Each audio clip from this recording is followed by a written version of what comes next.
एक गांव में एक लड़का रहता था जिसका नाम बिंटू था। बिंटू के अब्बू की चाय की दुकान थी। वो सुबह उनकी मदद करता और फिर स्कूल चला जाता। स्कूल में बिंटू से कोई भी ठीक से बात नहीं करता था क्योंकि वो एक चाय बनाने वाले का बेटा था। वो सबसे बात करने की कोशिश करता है और दोस्तों के ग्रुप में शामिल होना चाहता है, लेकिन कोई भी उसकी बात नहीं सुनता। और अगर वो बात करने की कोशिश भी करता तो सारे लोग उसका मजाक उड़ाने लगते। ओए, कोई मेरे साथ वीडियो गेम खेलेगा? हाँ, मैं खेलूंगा। अरे चाय बनाने के लिए नहीं, गेम खेलने के लिए बुला रहा हूँ, अभी तो रहने दे। बिंटू को ये बहुत बुरा लगता है। वो घर आते ही मुंह फुलाकर बैठ जाता है। उसके अब्बू जब ये देखते हैं तो उसके लिए खाना लेकर आते हैं। अरे क्या हुआ बिंटू, तू मायूस क्यों है आज? ये ले खाना खा लो, मूड ठीक हो जाएगा। ये लो। पापा, आप और कोई काम क्यों नहीं करते? आपको इतने सारे कामों में से सिर्फ यही एक काम मिला था। चाय बनाने में क्या बुराई है?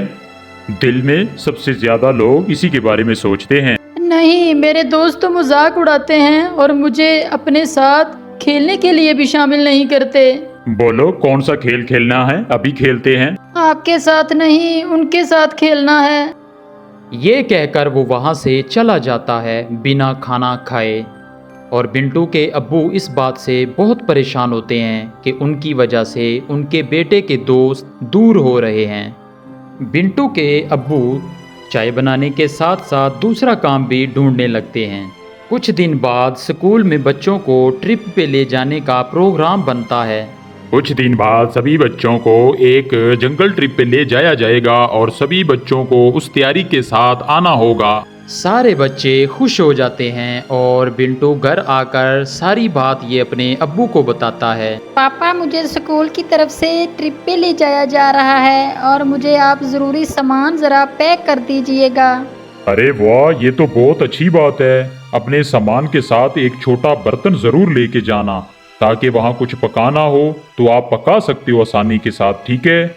जी पापा, ज़रूर।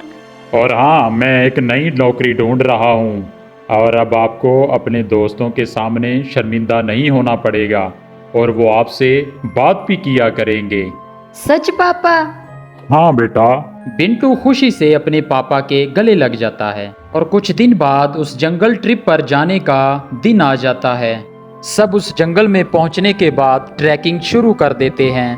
मैं सबको 4 ग्रुप्स में बांटूंगा और जिनमें एक लीडर होगा और वो सब एक साथ रहेंगे और अपना काम करेंगे और अपने लीडर की बात मानेंगे। सब अपना बैग लेकर ट्रैकिंग शुरू करते हैं।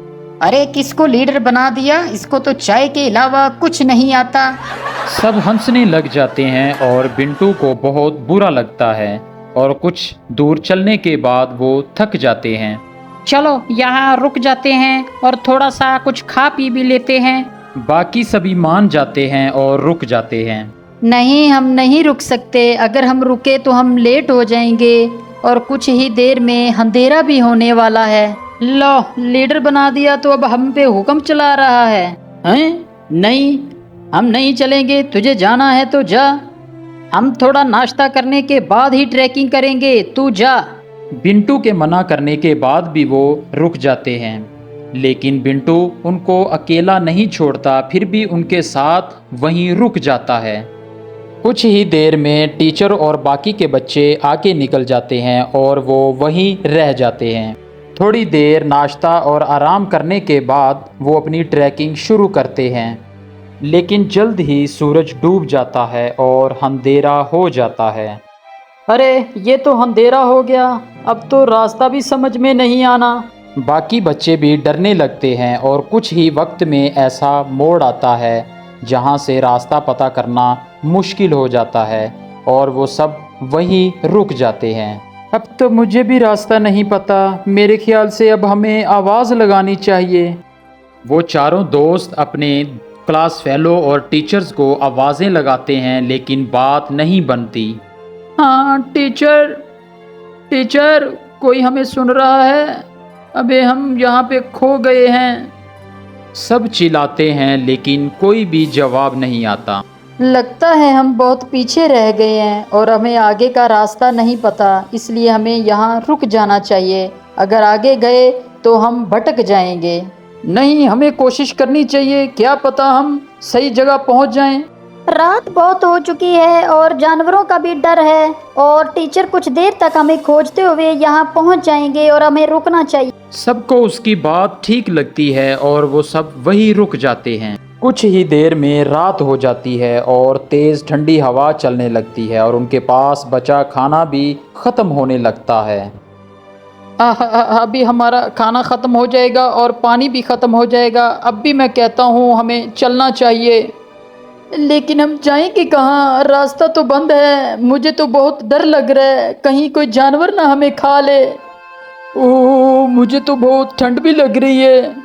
हाँ, मुझे भी। मैं आग जलाता हूँ। और सब लोग आग जलाते हैं और कुछ देर बाद आग चलने के बाद कम होने लगती है। क्या करें, ठंड बहुत है, आग भी कम हो रही है और जानवर से नहीं तो ठंड से ही मर जाएंगे। बिंटू कुछ सोचता है और कहता है, मेरे पास एक आइडिया है। मेरे पास बर्तन और चाय की पत्ती रखी हुई है बैग में। वो आग बुझने तक गर्म रहेगी और हमें भी गर्म रखेगी। बिंटू जल्दी से सारा सामान निकालता है और सब उसे अपना पानी दे देते हैं, लेकिन पानी फिर भी कम पड़ता है। वहीं पास में ज़मीन पर बर्फ़ पड़ी होती है और वो उसे उठा लेता है और जैसे ही काली चाय बनती है और आग ख़त्म हो जाती है। सबको बहुत अच्छा लगता है और उसे पीने के बाद सब तारीफ़ भी करते हैं, लेकिन उसका दोस्त चुपचाप चाय पीता है और कुछ ही देर में उन्हें पत्तियों की आवाज़ आने लगती है और वो अपने पीछे की तरफ देखते हैं और देखते हैं कि उनके टीचर आ रहे हैं और वो सब सुकून की सांस लेते हैं। कैंप में पहुंचने के बाद जब टीचर उनकी तारीफ़ करते हैं तो उसका दोस्त बताता है कि हम महफूज सिर्फ अपने लीडर बिंटू की वजह से हैं। ये सुनकर बिंटू को बेहद खुशी होती है और बिंटू की कहानी सुनकर सब लोग उससे दोस्ती करने आते हैं। आज सूरी को अगर चाय बनानी ना आती तो शायद सभी उसके दोस्त ना बनते। आज पहली बार उसे चाय वाला होने पर खुशी हो रही थी और अगले दिन वो अपने अब्बू के पास खुशी खुशी से गया और उन्हें सारी बात बता दी। अरे ये तो बहुत खुशी की बात है और मेरे पास एक बात है कि मैंने अच्छी नौकरी ढूंढ ली है। बिंटू ये बात सुनकर हैरान और उदास हो जाता है। नहीं पिताजी, आपको काम बदलने की कोई ज़रूरत नहीं है और आप जो भी काम करते हैं वो अच्छा ही होता है। और कोई भी काम छोटा या बड़ा नहीं होता, ये अब मुझे समझ आ गया है। बिंटू के पापा ये बात सुनकर खुश हो जाते हैं और अगले दिन वो खुशी खुशी अपनी दुकान पर अपने अब्बू की मदद करने लगा। और जैसे ही वो स्कूल पहुंचा तो सब उससे मिलकर उससे बातें करने लगे और उसके साथ खेलने लगे।